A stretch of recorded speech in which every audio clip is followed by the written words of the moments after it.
Hello student, welcome to my YouTube channel. আজকে আমরা শুরু করছি প্রি মৌর্যন এজ, মৌর্য পূর্ববর্তী যুগ। এই মৌর্য পূর্ববর্তী যুগ মূলত মৌর্য যুগের ঠিক কিছু সময় আগের যুগ, যে সময়টিতে ভারতে 16টি মহাজনপদের সৃষ্টি হয়। এই 16টি মহাজনপদ কিন্তু পরস্পরের মধ্যে সংঘর্ষে লিপ্ত থাকতো এবং দুর্বল রাজ্যগুলিকে শক্তিশালী রাজ্যগুলো গ্রাস করে নিত।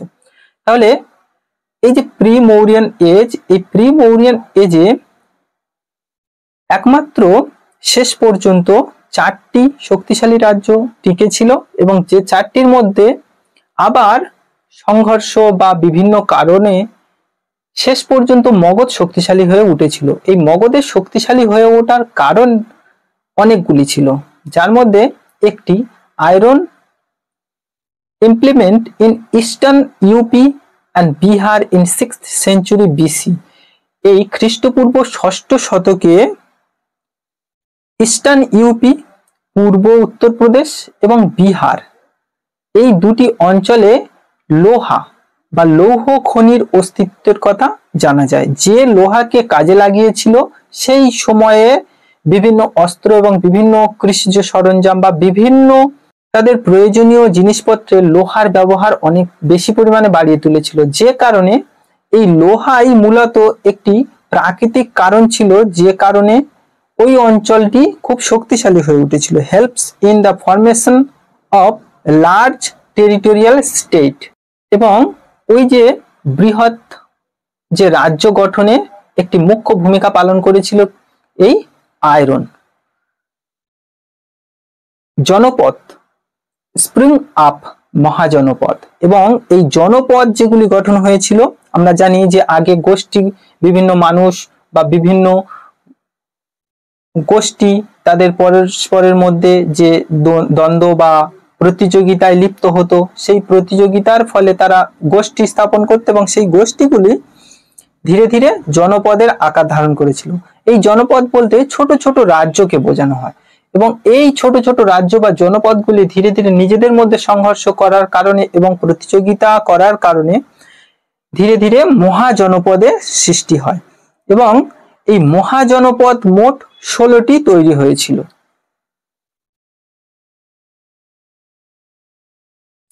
দা মহাজনপদ, এই মহাজনপদ এর কথা আমরা জানতে পারবো কোথা থেকে?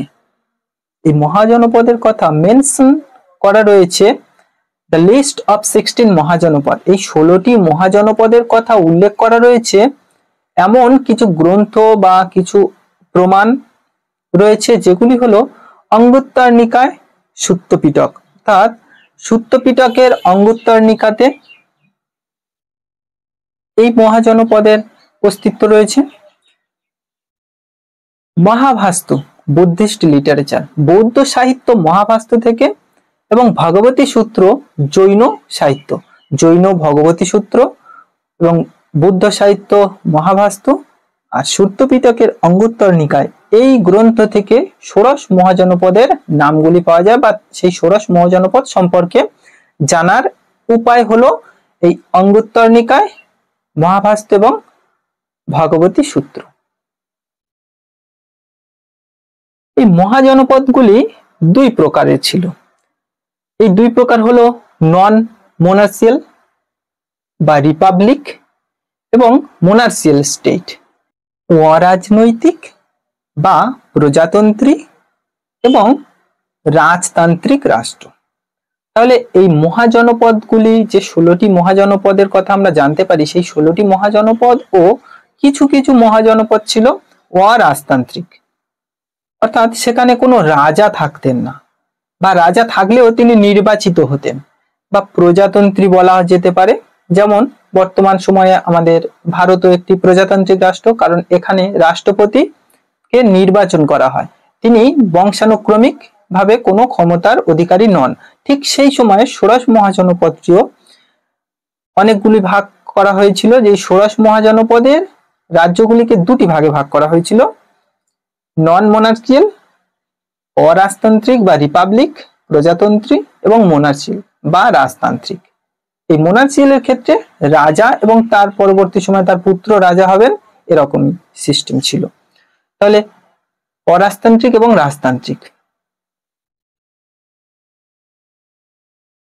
অসমক সাউথার্ন মোস্ট মহাজনপদ, এই দক্ষিণ ভারতের একেবারে দক্ষিণ দিকে বা ভারতের দক্ষিণ দিকে যে মহাজনপদটির অস্তিত্বের কথা জানা যায় সেটি হলো অসমক। এটি পরীক্ষার ক্ষেত্রে খুবই গুরুত্বপূর্ণ হয়, কারণ এমন প্রশ্ন হয়ে যায় অনেক সময় যে দক্ষিণ ভারতে অবস্থিত মহাজনপদটির নাম কি, সেক্ষেত্রে হবে অসমক। এই অসমক সাউথার্ন মোস্ট মহাজনপদ, দক্ষিণের সবচেয়ে দূরবর্তী মহাজনপদ। বৎস আর্লিয়ার এ কুরু ক্লেইম, এই বৎস মহাজনপদটিতে কুরু বংশের প্রাচীন কাল ছিল, অর্থাৎ বা কুরু বংশ প্রাচীনকালে এই বৎস রাজ্যে বিলং করত বা থাকত। বেজ্জি কনফেডারেসি অফ 8 রিপাবলিকান স্টেট, 8টি প্রজাতান্ত্রিক রাষ্ট্রের সংগঠন বা জোট হলো বেজ্জি। তাহলে এই বেজ্জি 8টি প্রজাতান্ত্রিক রাষ্ট্রের সংগঠন। লিচ্ছবি, এই Lichchhavi the oldest Republic in the world, তাহলে পৃথিবীর মধ্যে সবচেয়ে প্রথম যে রিপাবলিকান অর্থাৎ প্রজাতান্ত্রিক রাষ্ট্রের কথা আমরা জানতে পারি সেটি হলো লিচ্ছবি। এই লিচ্ছবি পরবর্তী সময়ে এই লিচ্ছবি সম্পর্কে অনেক কিছু জানবো। তাহলে সবচেয়ে প্রাচীন প্রজাতান্ত্রিক রাষ্ট্র হলো এই লিচ্ছবি বা মহাজনপদ বলা যেতে পারে। মহাজনপদ, তাহলে আমরা যে 16টি মহাজনপদের কথা শুনলাম, এই 16টি মহাজনপদ সম্পর্কে এবং সেই মহাজনপদগুলি কোথায় অবস্থিত এবং তাদের যে রাজধানী ছিল সেগুলি সম্পর্কে দেখে নেব।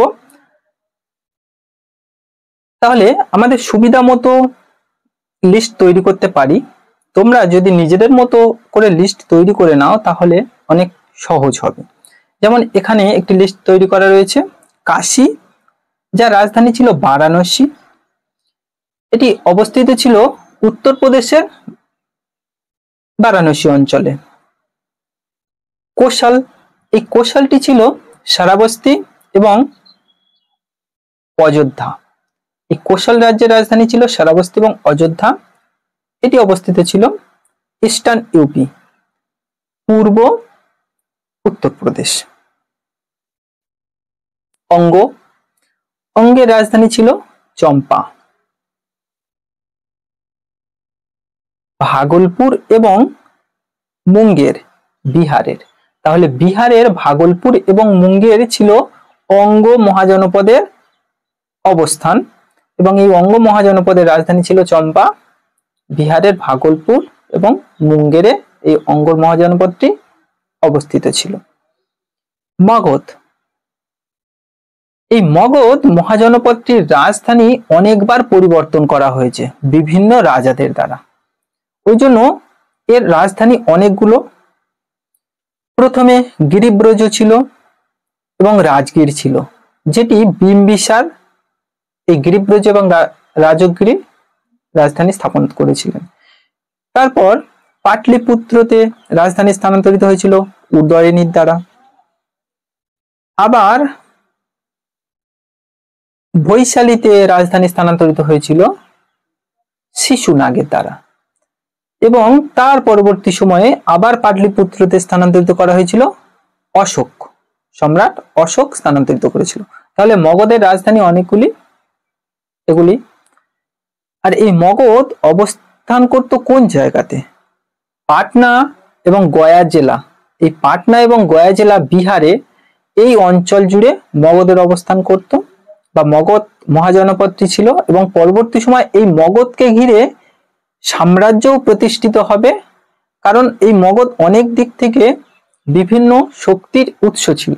প্রাকৃতিক দিক থেকে যেমন অনেক সমৃদ্ধশালী ছিল, তেমন এই মগধে অনেক বিচক্ষণ রাজা বা সম্রাটেরও আবির্ভাব ঘটেছিল, সেটি আমরা পরে পড়ব। এরপর অবন্তী, অবন্তীর রাজধানী দুটি, উজ্জয়িন নর্থ ক্যাপিটাল বা উত্তরের রাজধানী এবং মহেশমতি সাউথ ক্যাপিটাল বা দক্ষিণের রাজধানী। তাহলে অবন্তীর দুটি রাজধানী ছিল উজ্জয়ন এবং মহেশমতি। এটি কোথায় অবস্থিত ছিল? এটি মালওয়াতে অবস্থিত ছিল অবন্তী। ভাৎস বা বৎস, এই বৎস রাজ্যটি কৌশাম্বী, যার রাজধানী ছিল এলাহাবাদ এবং মির্জাপুর। তাহলে এই বৎস মহাজনপদটি উত্তরপ্রদেশের এলাহাবাদ এবং মির্জাপুরে অবস্থিত ছিল, যার রাজধানী ছিল কৌশাম্বী। কুরু, এই কুরু রাজ্যের দুটি রাজধানী ছিল, একটি হলো হস্তিনাপুর, অপরটি হলো ইন্দ্রপ্রস্থ। এই কুরু রাজ্যটি গঙ্গা যমুনা দোয়াব অঞ্চলে দিল্লি এবং মিরাট এই অঞ্চল নিয়ে গঠিত ছিল কুরু রাজ্যটি, আমরা জানি। তাহলে কুরু রাজ্য, হস্তিনাপুর এবং ইন্দ্রপ্রস্থ। মল্ল, মল্ল রাজ্যের রাজধানী ছিল বা মল্ল মহাজনপদের রাজধানী ছিল কুশীনগর এবং পাবা। তাহলে মল্ল মহাজনপদের রাজধানী কুশীনগর এবং পাবা, এটি অবস্থিত ছিল বৈশালী ডিস্ট্রিক্ট, সাউথ উত্তরপ্রদেশ, অর্থাৎ দক্ষিণ বৈশালী ডিস্ট্রিক্টের অবস্থিত ছিল এই মল্ল রাজ্যটি উত্তরপ্রদেশে। চেদি, শুক্তিমতি, তাহলে চেদি মহাজনপদের রাজধানী ছিল শুক্তিমতি। এটি অবস্থিত ছিল রিভার কেন, যেটি বুন্দেলখণ্ড অঞ্চলে অবস্থিত। তাহলে চেদি রাজ্যটি বুন্দেলখণ্ড অঞ্চলে অবস্থিত, কেন নদীর কাছাকাছি, শুক্তিমতি যার রাজধানী ছিল। পাঞ্চাল, এই পাঞ্চালেরও দুটি রাজধানী ছিল, একটি হলো অহিচ্ছত্র এবং দ্বিতীয়টি হলো কাম্পিল্য। আমরা জানি মহাভারতের সময় এই কাম্পিল্য নগরীর শাসন করতেন গুরু দ্রোণাচার্য। গঙ্গা যমুনা দোয়াব রোহিলখণ্ড, তাহলে এই পাঞ্চাল মহাজনপদটি গঙ্গা যমুনা দোয়াব অঞ্চল, যেটি রোহিলখণ্ডের মধ্যে পড়ে, সেই রোহিলখণ্ড অঞ্চলে এই পাঞ্চাল অবস্থিত ছিল, যার দুটি রাজধানী অহিচ্ছত্র এবং কাম্পিল্য। বেজ্জি বা বজ্জি বলা হয়ে থাকে, যার রাজধানী ছিল বৈশালী। এই বৈশালী ডিস্ট্রিক্ট বিহার, অর্থাৎ বিহারের বৈশালী অঞ্চলে অবস্থিত ছিল এই বেজ্জি রাজধানীটি বা বেজ্জি মহাজনপদটি। মৎস্য, এই মৎস্য মহাজনপদটি রাজধানী ছিল বিরাটনগর। আমরা জানি মহাভারতের সময় পাণ্ডবরা এই বিরাটনগরে তাদের অজ্ঞাতবাস পালন করেছিল। তাহলে এই মৎস্য রাজ্যের রাজধানী ছিল বিরাটনগর, যেটি জয়পুর, ভরতপুর এবং আলোর, রাজস্থানের জয়পুর, ভরতপুর এবং আলোর অঞ্চল নিয়ে গঠিত ছিল এই মৎস্য, যার রাজধানী ছিল বিরাটনগর।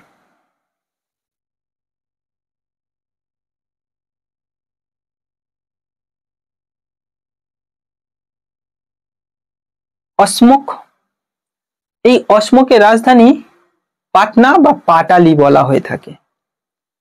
রিভার গোদাবরী, পৈঠান, মহারাষ্ট্র।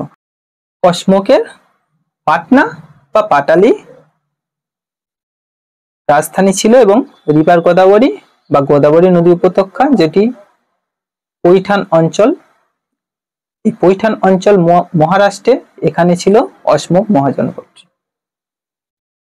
কম্বোজ, কম্বোজ ছিল রাজপুর, কম্বোজ রাজ্যের রাজধানী ছিল রাজাপুর, যেটি হাজারি ডিস্ট্রিক্ট অফ পাকিস্তান, পাকিস্তানের হাজারি ডিস্ট্রিক্টে পড়ে, যার রাজধানী ছিল রাজাপুর।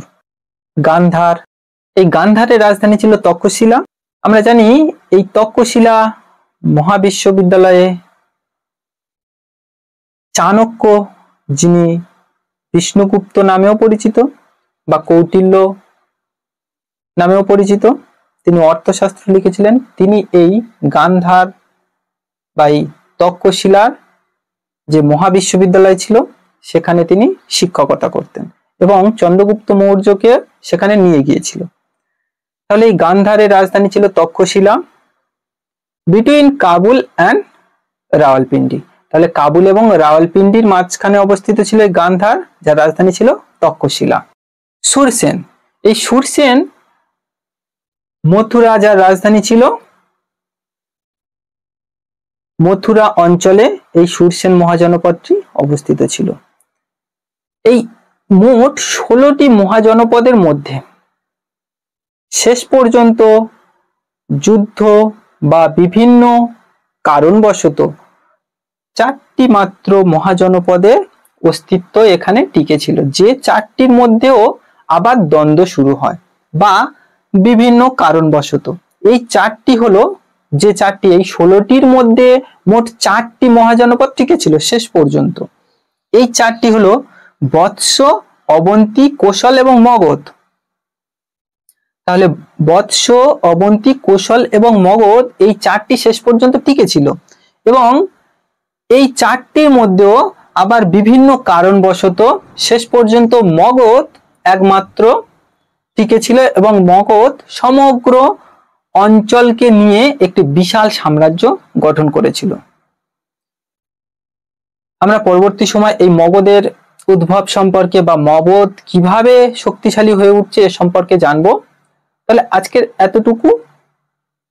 যদি কারোর কোনো ডাউটস থাকে এই সম্পর্কে, তাহলে কমেন্ট সেকশন তোমাদের জন্য খোলা রয়েছে। Thank you for watching this video.